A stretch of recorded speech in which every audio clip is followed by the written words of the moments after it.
Hello, Eric with TowSmart. Today we're going to talk about the aluminum dual ball adjustable ball mount. With this particular adjustable ball mount being made of 100% aluminum, it features a really nice, sleek and smooth anodized finish, which is great for preventing surface corrosion and rust buildup.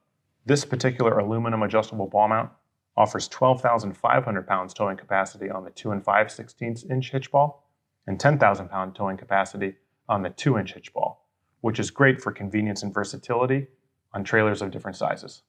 This particular ball mount comes with 2 locks and actually 2 sets of keys. One to secure the U-pin to the unit itself, while the other allows you to secure the entire unit to the vehicle you're using. The biggest benefit with an adjustable ball mount is the convenience and versatility that it offers.